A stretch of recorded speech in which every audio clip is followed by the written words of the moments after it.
저는 Recording in progress. 그 99의 합숙 1일차에 1교시에 9번부터 13번 그리고 2교시형에 4번부터 마지막 6번까지 출제한 126회 정보관리기술사 박영길입니다.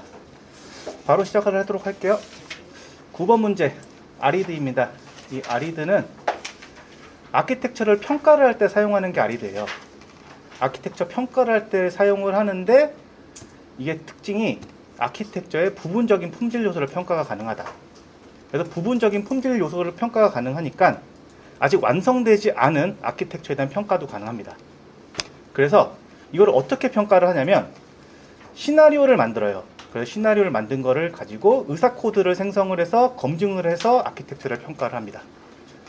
그래서 이 아리드는 초기 아키텍처를 평가를 해서 초기의 설계에 대한 문제를 발견을 해서 이거를 해결하는 데 목적을 둔다 라는 것을 알아두셨으면 좋겠고, 이 아리드에는 들어가야 될 게 몇 가지가 있어요. 시나리오, 브레인스토밍, 의사코드 검토, 그리고 부분평가. 이걸 통해서 부분평가를 하는데, 다른 아키텍처 평가 방법이랑 다른 것은 ATAM이나 ADR 같은 경우에는 아키텍처가 완성이 돼야지만 평가가 가능해요. 근데 아리드는 완성이 안 돼도 평가가 가능한 특징이 있습니다. 그래서 아리드를 작성해 주실 때에는 시나리오, 브레인스토밍, 의사코드 검토, 부분평가가 가능하다라는 것을 반드시 작성을 해주셨으면 좋겠습니다. 그래서 좀 약간 세부적으로 보면은 아리드를 할 때 보통 브레인스토밍을 가장 먼저 해요. 브레인스토밍이 뭐냐면 그냥 회의하는 거예요. 회의를 하는데 이 회의를 할 때 시나리오를 자유롭게 제시를 해요. 그럼 시나리오는 뭔데? 이 시나리오는 아키텍처에서 발생할 수 있는 모든 문제점을 해결하기 위한 절차들인데, 이러한 시나리오들을 회의를 하면서 하나하나씩 모아요. 이 모으는 곳을 시나리오 풀이라고 합니다. 그럼 이제 시나리오 풀에다가 모아놓은 걸 가지고 브레인스토밍이 끝나면은 이 시나리오를 우선순위별로 순위를 매겨요. 순위를 매겨서 순위가 높은 거를 선택을 해서 의사코드 검토를 통해서 이 아키텍처가 맞는지 안 맞는지를 검증을 해요. 그래서 아리드를 이렇게 평가를 하는 거고요. 이 아리드의 경우에는 2일 정도의 짧은 검토 활동을 통해서 수행을 한다고 합니다.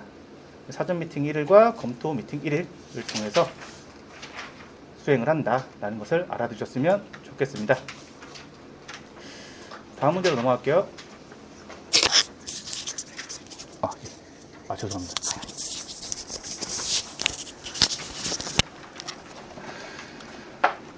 예. 다음 문제 바로 넘어갈게요. 다음은 TX입니다. 총체적 경험이죠.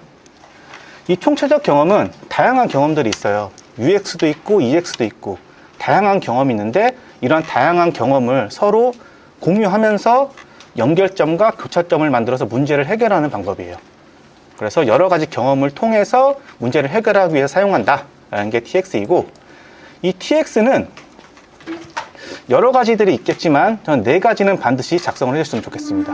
그중 하나가 고객 경험, 그리고 사용자 경험, 직원 경험, 복합 경험입니다. 그래서 다른 건 몰라도 이런 4가지를 적어 주시는데 이게 기억이 안 날 때도 있잖아요. 그래서 도움을 따왔습니다. 우리가 복사를 할 때 보면은 복사 카드 찍은 다음에 복사를 하잖아요. 그래서 찍고 복사로 여러분들은 암기를 해주셨으면 좋겠습니다. 여기는 찍은 직원 경험, 고는 고객 경험, 복은 복합 경험, 사는 사용자 경험이라고 해서 기억이 안 난다, 찍고 복사를 생각하셔가지고 도움으로 작성을 해주시면 되겠습니다. 그래서 4가지는 반드시 작성을 해주시면 좋겠고요. 그래서 3단락으로는 성공적인 TX 사례 를 작성을 해주시면 좋겠는데, 이게 가장 성공적인 TX 사례가 디즈니라고 해요. 이 디즈니는 모바일 폰으로 사용자 경험을 제시를 하고, 그래서 그거를 통해서 이 사용자가 모바일 그 앱을 통해서 호텔이나 아니면 식당 아니면 테마파크 같은 거에서 자기가 일정을 개인적으로 수립이 가능하다고 해요. 그래서 고객 경험을 향상시켰고, 그리고 이거를 예약을 하고 난 후에 그 디즈니 쪽에 가게 되면은 매직 밴드라고 하는 것을 준대요. 그럼 매직 밴드를 주면은 이 매직 밴드를 통해서 호텔에 입실을 한다던가 아니면 그 레스토랑에서 결제를 한다던가 또는 테마파크에 들어갈 때 이걸 바로 입장권으로 쓴다던가 해서 복합 경험을 향상시켰다고 합니다. 근데 이렇게 해서 경험을 향상시키게 되면은 고객들이 다 모바일 폰을 통해서 일정을 예약을 해놨기 때문에 이 사람들이 어디에 몰릴지를 다 파악이 가능해요. 그래서 이 파악이 가능한 것을 통해서 직원들을 사람들이 많이 있는 곳 같은 곳에는 많이 배치를 하고 없는 곳 같은 경우에는 적게 배치를 해서 직원 경험을 향상시켰다고 합니다. 그래서 이렇게 다양한 경험을 통해서 디즈니는 성공적인 TX 사례를 제시한다 라는 것이 있다고 합니다. 이런 걸 좀 약간 알아두셨으면 좋겠고, 다음 문제로 넘어가 볼게요. 다음 문제는 인스트럭트 GPT입니다. 이 인스트럭터 GPT는 요즘 굉장히 핫한 기술들 있죠. 챗 GPT 있죠. 이 챗 GPT와 형제 모델이에요. 차이가 있다고 하면은 데이터셋 차이밖에 없어요. 구성 또는 기술들을 작성을 하실 때 인스트럭터 GPT가 나오거나 챗 GPT가 나오거나 했을 때 동일하게 작성을 해주시면 돼요. 대신 차이는 데이터셋만 차이가 있다. 인스트럭터 GPT는 밑에부터 먼저 볼게요. 인스트럭터 GPT는 질문에 정확한 정보를 생성할 때 사용하는 것이고, 챗 GPT는 자연스러운 대답 생성을 위해서 만들어 놓은 게 챗 GPT다. 근데 챗 GPT는 데이터셋이 대화 형태로 되어 있다 라는 것이 차이점입니다. 그러니까 내용을 작성을 하실 때 인스트럭터 GPT가 나오든 챗 GPT가 나오든 동일하게 작성을 해주시면 되는 거예요. 동일하게 작성을 해주시면 되고, 내용을 한번 보도록 할게요. 자, 인스트럭터 GPT 정의를 보면은 인스트럭터 GPT는 GPT-3에다가 강화학습을 추가한 거예요. 강화학습을 추가했는데 강화학습을 왜 추가했냐면 GPT-3가 굉장히 여러 가지 문제점들이 있다고 해요. 뭐 해로운 정보 생성하거나 이런 다양한 문제점들이 있었는데, 이러한 문제점을 해결하기 위해서 GPT-3를 수정을 하는 거, 즉 파인 튜닝을 해야 되는데 이거를 사람들이 했던 거예요. 사람들이 GPT-3에 넣어보고 그 결과가 보니까 되게 안 나와서 안 나온 것들은 점수를 낮게 주고, 그리고 잘 나온 걸 점수를 높게 줘가지고 이거를 피드백을 줬었는데, 이렇게 하다 보니까 사람의 인력과 그리고 비용이 굉장히 많이 들잖아요. 이런 것을 한번 제거 한번 해보자. 근데 그거를 강화학습을 통해서 해보자 라고 해서 나온 게 인스트럭터 GPT입니다. 그래서 정의에는 GPT-3와 강화학습이 나와야 돼요. 이렇게 나와줘야 되는 거고, 구성 요소들을 한번 볼게요. 구성 요소들은 이렇게 있습니다. 이렇게 있는데 하나하나씩 봐보도록 할게요. 여기는 SFT GPT-3 모델입니다. SFT는 슈퍼바이즈된, 그러니까 지도학습이 된, 파인 튜닝된 GPT-3입니다. 근데 앞에 있는 건 몰라도 되고요. 뒤에 있는 거 GPT-3 모델이다 라는 건 아시면 될 것 같고요. 이 GPT-3 모델이 있으면서 리워드 모델이라는 게 있습니다. 이 리워드 모델이 뭐냐면, 좀 전에 사람이 그거에 대한 값을 평가를 한다고 그랬잖아요. 그 평가를 하기 위한 모델이 리워드 모델이에요. 그래서 이 리워드 모델을 만들어요. 어떻게 만드냐면, 지시문에 대해서 정답이 여러 개가 있을 거잖아요. 그럼 이 정답이 여러 개 있는 것을 사람이 답변 순위를 매겨요. 순위를 매겨서 이걸 데이터셋으로 해서 리워드 모델을 학습을 시켜요. 그럼 이 학습이 된 거가 모델이 나오겠죠. 그거를 리워드 모델로 사용을 하는 거예요. 그래서 GPT-3와 리워드 모델이 있어요. 이게 있으면 이걸 통해서 강화학습을 수행을 하는 거예요. 강화학습을 어떻게 수행하냐면, 그 지시문이 있어요. 프롬프트라고 하는 지시문이 있는데, 이 지시문을 GPT-3 모델에 넣어요. 넣게 되면 답변이 나오겠죠. 그럼 이 답변이 나오면 이거를 리워드 모델을 통해서 넣게 되면 이거는 평가 결과가 나올 거예요. 그 평가 결과를 통해서 다시 GPT-3를 파인 튜닝을 하는 거예요. 파인 튜닝을 하는데, 파인 튜닝을 할 때 사용되는 강학습 알고리즘 PPO다. 그래서 인스트럭터 GPT나 챗 GPT가 나오면 반드시 써줘야 될 것이 GPT-3 모델, 리워드 모델, 그리고 피드백을 하기 위한 PPO가 반드시 나와줬으면 좋겠습니다. 그래서 여기 있는 내용들은 좀 전에 설명했던 거와 동일하고요. GPT-3 모델을 생성을 해서 리워드 모델도 생성을 했고, 그 다음에 리워드 모델을 생성한 거를 가지고 평가를 하는데, 이 평가에 대한 보상 그 알고리즘은 PPO를 사용을 한다. 그래서 파인 튜닝을 수행을 한다. 라는 것이 들어가셨으면 좋겠습니다. 인스트럭터 GPT는 여기까지 하고 다음 문제 넘어갈게요. 다음 문제는 오브젝트 디텍션입니다. 이게 이전 시험에서 막 욜로 같은 게 나와가지고 좀 약간 이게 커먼한 게 나오지 않을까 싶어가지고 인공지능 기반 오브젝트 디텍션을 출제를 한번 해보았고요. 오브젝트 디텍션이라고 하면 우리가 사진이 있어요. 사진이 있으면 그 사진 안에 여러 가지 물체들이 있잖아요. 이 물체들을 하나하나별로 객체라고 해요. 그럼 객체를 가지고 객체에다 위치, 그러니까 위치를 검출을 하고 위치를 검출을 했으면 이 위치에 대한 클래시피케이션, 분류를 수행을 하는 것을 보고 오브젝트 디텍션이라고 해요.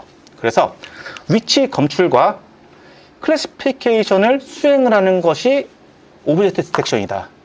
근데 하나가 아닌 다중을 하는 것이 오브젝트 디텍션이다 라고 알고 계시면 될 것 같습니다. 그래서 오브젝트 디텍션은 두 가지 단계로 검출을 해요. 두 가지 방식으로. 한 가지 방식은 원스테이지 디텍터라고 하는 방식, 즉 위치 검출하고 분류를 동시에 수행하는 거예요. 이 위치 검출과 분류를 동시에 수행한다고 하면 굉장히 빠른 장점이 있겠죠. 굉장히 빨라요. 빠른데 단점이 인식도가 안 좋아요. 그래서 이런 원스테이지 디텍터의 알고리즘 같은 경우는 보통 욜로, SSD 이런 것들이 있고요. 다음은 투스테이지 디텍터. 위치 검출을 한번 하고 그리고 분류를 따로 해요. 이거는 원스테이지 디텍터와 다르게 정확도가 높아요. 근데 속도가 안 나와요. 그래서 이렇게 상반되는 특징이 있다. 그게 특징이 있는데 원스테이지 디텍터가 있고 투스테이지 디텍터가 있다. 이렇게 이런 것들이 있다는 걸 알아두시고 알고리즘으로는 원스테이지 디텍터는 SSD와 욜로가 있다. 욜로는 우리가 알다시피 그리드를 나눠가지고 이거를 인식을 하는 거고 그리드가 작아가지고 이걸 좀 약간 인식도를 개선한 게 SSD 모델이에요.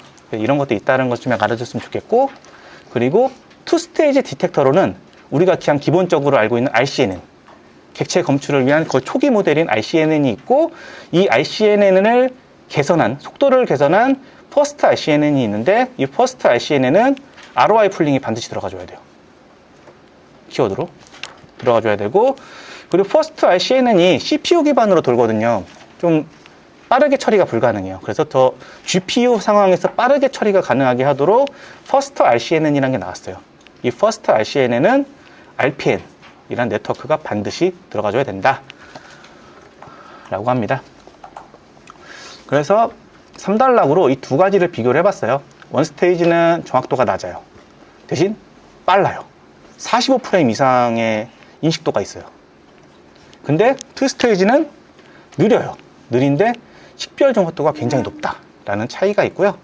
알고리즘은 이런 것들이 있고 식별 지표로는 IU라는 게 있고 평가는 MAP라는 것을 통해서 한다라는 정도만 아시면 될 것 같습니다. 자, 다음 번호 넘어갈게요. 다음 문제는 데이터 표준화입니다. 데이터 표준화는 시스템별로 되게 다양한 데이터들이 있잖아요. 이 데이터들이 되게 많은데 이거에 대해서 명칭, 정의 같은 것을 일관성 있게 맞춰주는 거예요.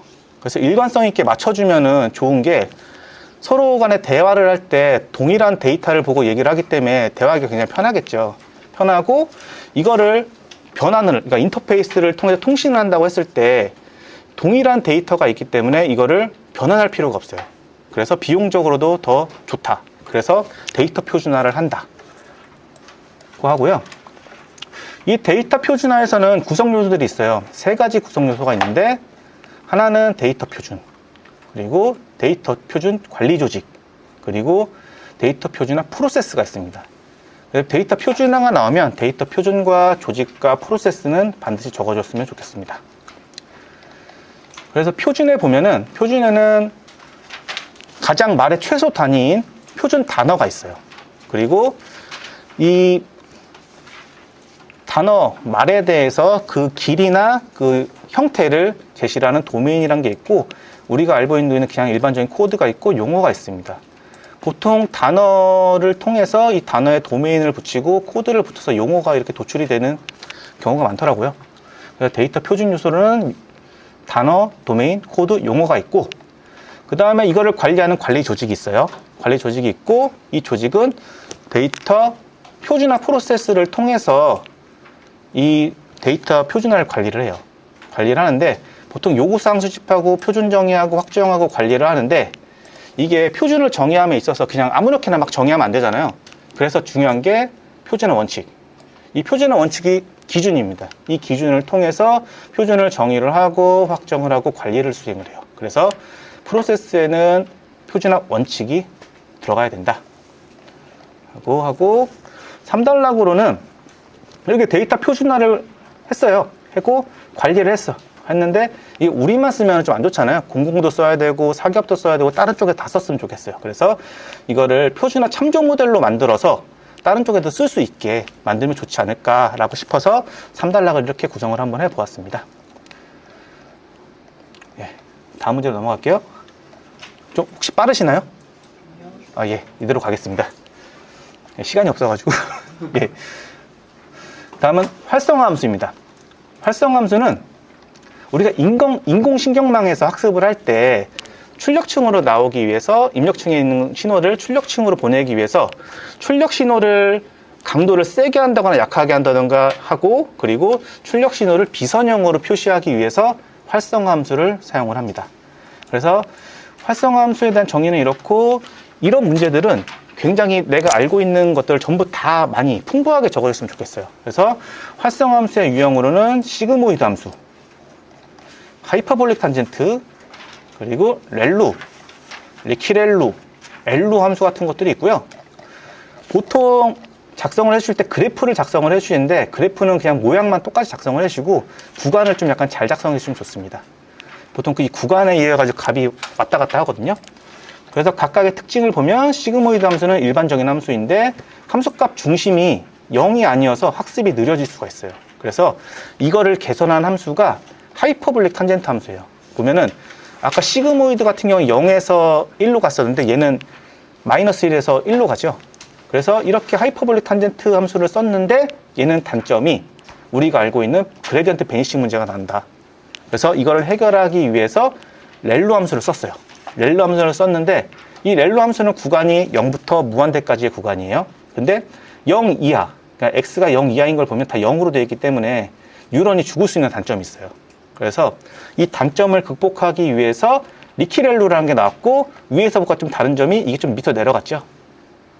밑으로 내려가서 이거 좀 렐루의 단점을 극복을 했는데 또 보니까 얘는 0 이하 구간에서 노이즈에 민감하네요. 그래서 이 민감한 단점을 해결하기 위해서 엘루라는 함수가 나왔다. 근데 얘는 익스포넨셜 함수를 계산한 비용이 너무 커서 사용하기가 좀 약간 꺼려진다고 합니다. 그래서 이러한 것들을 풍부하게 작성해 주시고, 3단락에는 맥스아웃 함수. 맥스아웃 함수는 우리가 신경망에서 학습을 할 때 보면은 동일 레벨에 있는 노드들이 있어요. 이 노드들에 대해서 각각의 선형 함수를 학습을 해서 구간별로 최대값을 갖는 선형 함수를 선택하는 거예요. 이게 만약 신경망이라고 하면 여러 가지 노드들이 있을 텐데, 이러한 것을 최소값을 잡을 때 하나 잡아보고, 2개 잡아보고, 3개 잡아봐서 여기서 가장 최적화되어 있는 선형 함수를 찾는 게 맥스아웃입니다. 그래서 맥스아웃은 이러한 곡선 형태의 활성화 함수도 학습이 가능하다고 하고요. 이런 것들도 가능하다고 합니다. 가능한데 신경망의 깊이를 줄일 수 있는 장점이 있는 반면에 연산량이 굉장히 많아서 느려지는 단점도 있다고 합니다. 예, 1교시는 여기까지 하고요. 2교시입니다. 4번 문제부터 먼저 보도록 할게요.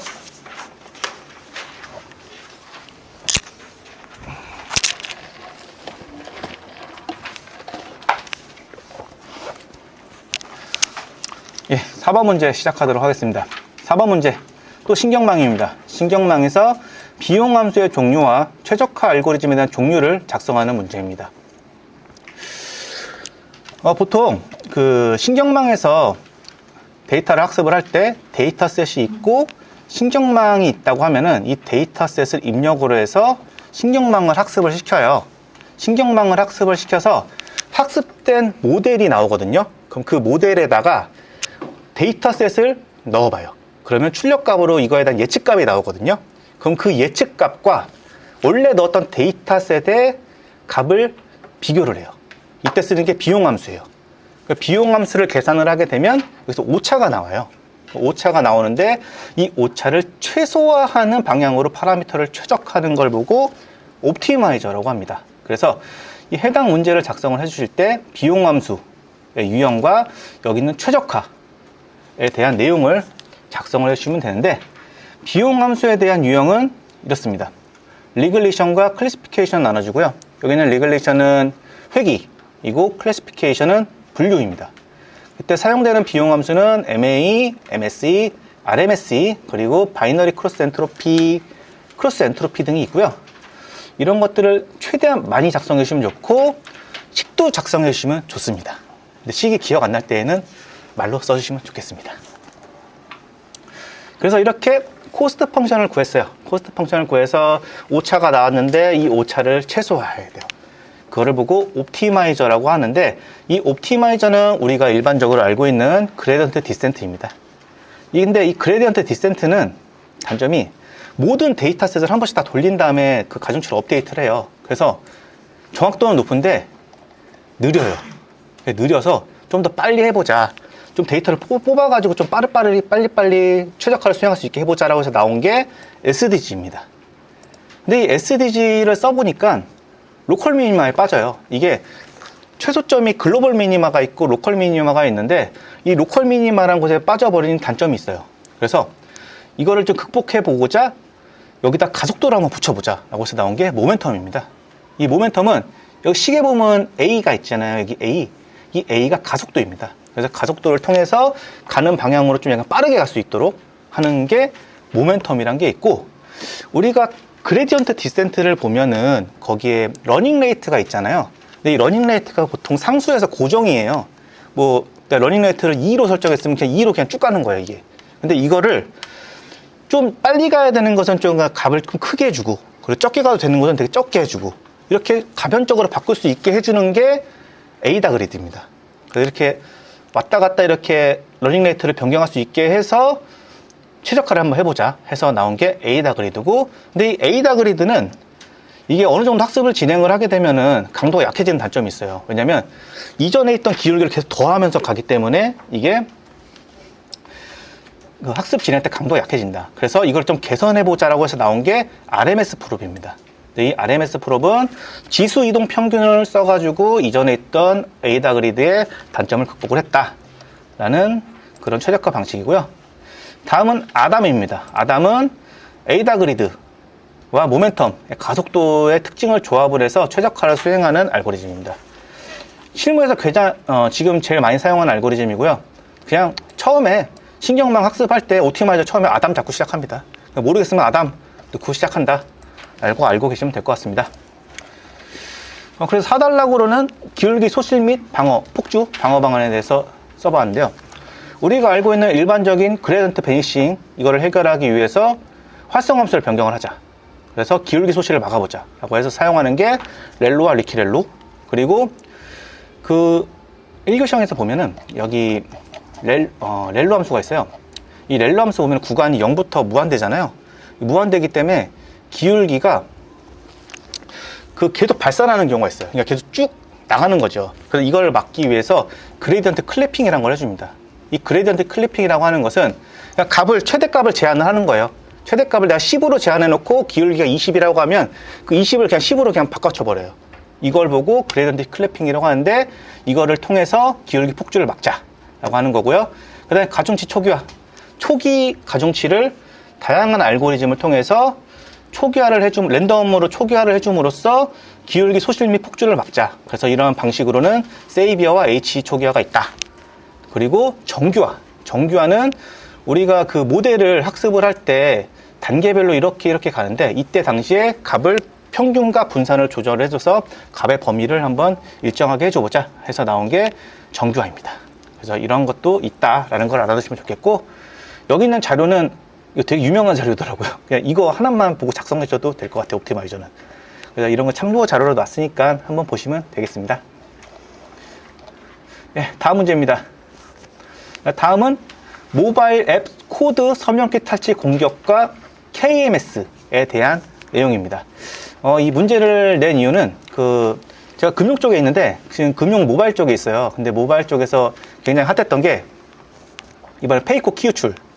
페이코가 키가 유출이 돼서 이게 악용될 소지가 있다라고 해가지고 이런 앱 코드 서명키가 탈취가 됐을 때 어떠한 것이 이루어졌을까라는 것 좀 알아두셨으면 좋겠다고 생각을 해서 해당 문제를 내보았고요. 여기 있는 내용은 안드로이드 기준이에요. iOS는 해당 사항이 없습니다. 그래서 지금 현재 안드로이드 모바일 스토어, 그러니까 플레이 스토어에는 서명된 앱만 업데이트 및 설치가 가능해요. 그러니까 앱을 처음에 빌드해서 말아 올릴 때 그 앱에다가 서명키가 있거든요. 그 서명키를 그러니까 서명을 해서 이 서명된 앱만 그 플레이 스토어에 업로드 및 업데이트가 가능해요. 이게 왜 그렇게 가능하냐면 서명을 하게 되면 해시값이 나오거든요. 근데 이 해시값이 나오는 게 이 서명키 기준으로 해서 해시값이 나와요. 그 만약에 서명키가 있으면 이 서명키를 가지고 앱을 사이닝을 했다고 하면 이게 버전별로 내용이 바뀌어도 이 서명키 기준으로 해시값이 나오기 때문에 동일한 해시값이 나와요. 그럼 이 해시값을 통해서 동일한 해시값이 있으니까 업데이트가 가능하게 하는 이러한 프로세스가 있는데, 이러한 중요한 앱 서명키를 탈취를 하게 되면, 그러니까 다른 해커가 이거를 서명키를 탈취해 가게 되면 악성 앱을 만들어서 이 악성 앱을 서명을 해서 기존에 있던 정품을 사용하고 있던 유저들을 앱을 업데이트를 할 수 있어요.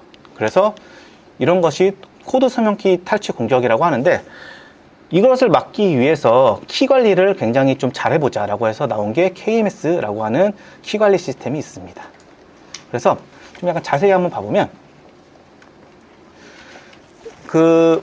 일반적인 서명키가 있어요. 이 서명키를 통해서 전자 서명을 해요, 앱을.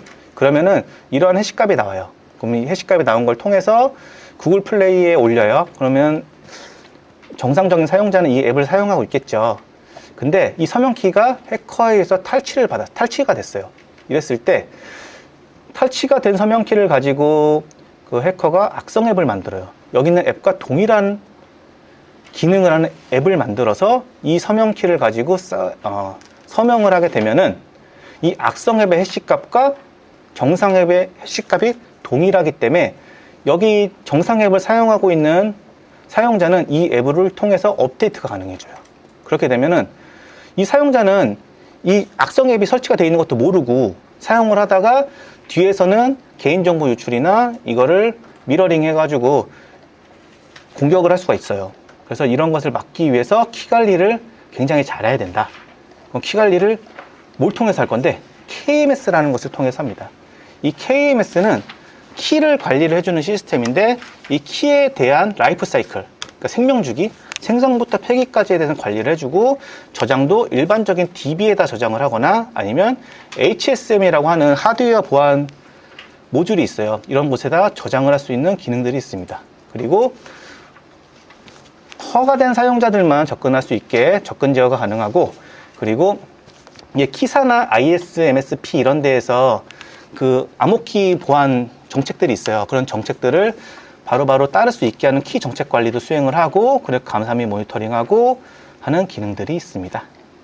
그래서 기능을 작성을 해주실 때 좀 HSM 같은 건 작성을 했으면 좋겠어요. HSM은 하드웨어 보안 모듈이고 여기다가 그냥 키를 저장을 하는 건데 자체적으로 암호화, 복화를 수행을 하고 합니다.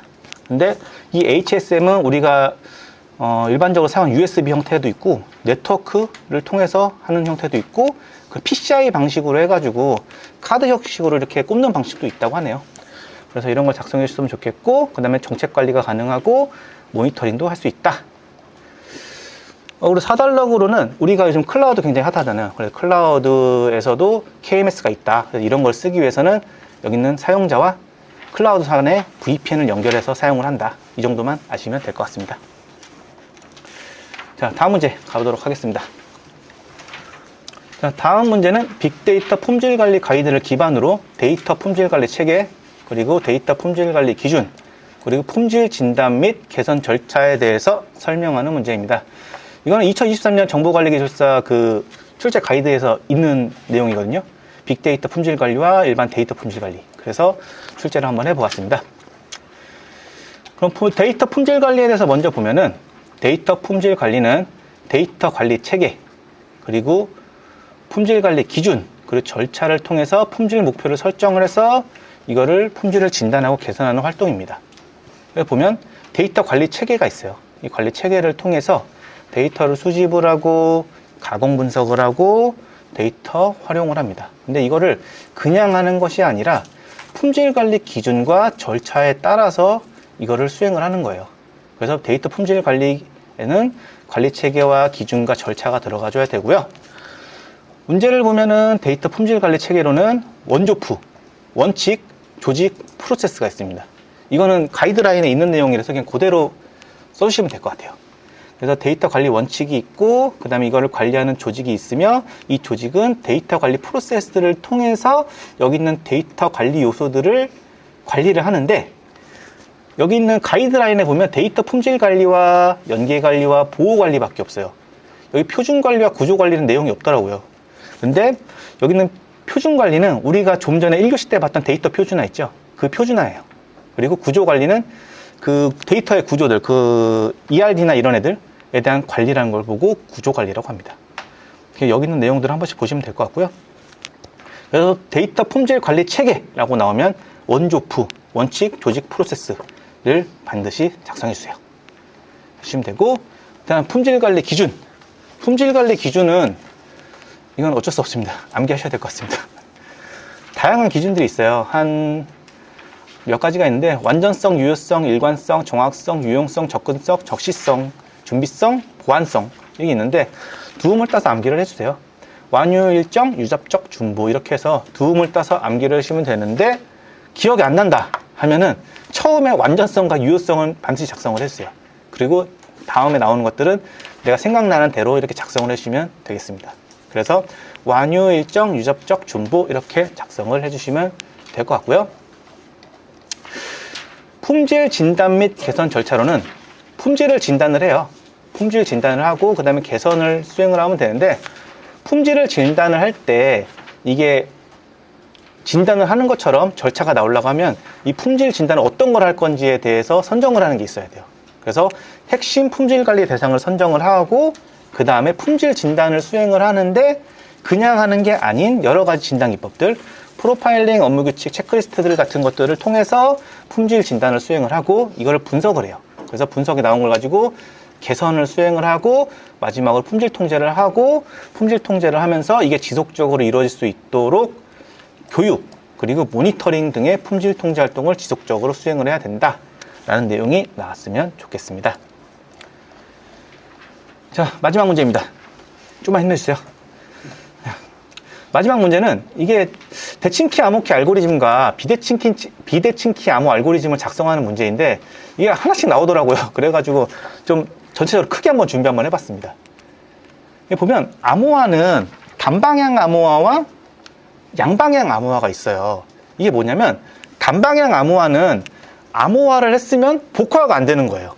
보통 해시 같은 거, 해시는 보통 그 역으로는 안 되잖아요, 복화가. 그래서 해시 같은 것을 단방향 암호화라고 하는데, 이 해시는 MDC라는 게 있고 MAC라는 게 있다. 여기 근데 MDC는 메시지가 변경이 되었는지 무결성을 검증하는 거예요. 그러니까 해시 값을 각각 떠가지고 이걸 비교를 해보는 걸 보고 MDC라고 생각하시면 될 것 같아요. 그리고 MAC는 우리가